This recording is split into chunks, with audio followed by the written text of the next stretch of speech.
This is the last in a 5-part series of short vignettes to discuss the impacts of the Great New England Hurricane of 1938.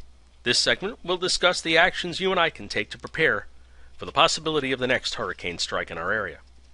Sadly, the Great New England Hurricane struck without warning, impacting a part of the country that was not accustomed to being hit by such a powerful storm. Today, however, we are well positioned to be far better prepared, thanks to our advanced technology, such as our weather forecast modeling, Doppler radar, and weather satellites, as well as our talented media partners who help us get the word out days in advance, as well as our local communities who have developed sound action plans to deal with the expected impacts from a major hurricane. But the most important plan of all is the one that you and I have for our families.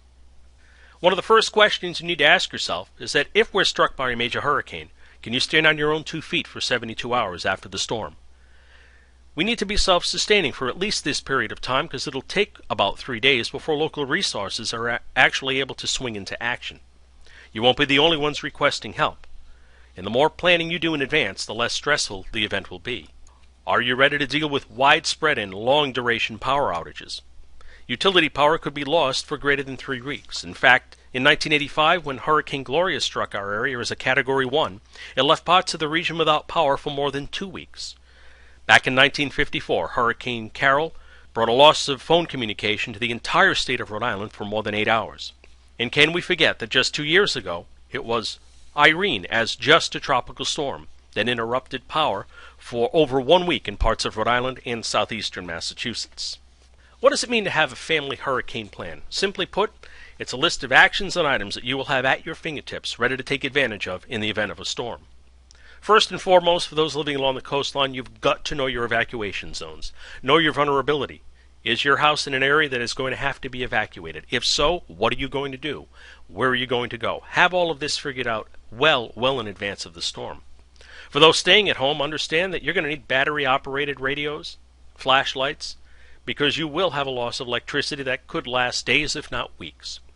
Some of the other things we'll often forget about are our prescription medications, especially for the youngsters and the elderly. Consider tanking up the family cars and even your gas grill. It may be the only way that you can cook food that would ordinarily spoil in your refrigerator or freezers. And as always, as I like to remind folks, keep in mind you're going to need at least one manual can opener for those non-perishable foods. For the boat owners, know your marina's plan. Are you going to pull out or try to secure? Practice what you preach during the season, and then when the storm is approaching, make sure you help your neighbor. It only takes one person to not do the job well to cause destruction at a marina. Have your insurance papers in order, lots of photos, and all the critical phone numbers. In your yard, make sure you have those trees and dead branches trimmed before the season begins, and get all of your outdoor stuff inside. And by stuff, I'm talking about the badminton set, any lightweight lawn chairs and tables that could become missiles in hurricane-force winds. If you have to leave your home, don't forget about the pets. Only a select number of Red Cross storm shelters will allow pets. Find other locations where you can give your pets safe shelter when the storm strikes. And what I like to do is I have all of my critical contact information taped to the back of one of my kitchen cabinets so that I can grab it quickly in the event that I need to leave my home. Phone numbers include not only family and friends, but also the insurance company, pharmacies, and my doctors. And then have all of this taped in a place where you can get at it quickly in the event that you have to leave your home. There are many resources for you and I to reference online. Here you have a couple of examples from the states of Rhode Island and Massachusetts, respectively.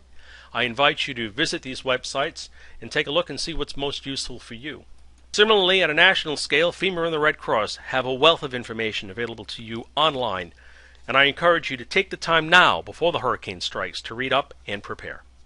I hope you've enjoyed this 5-part series of segments that have helped us remember the Great New England Hurricane of 1938.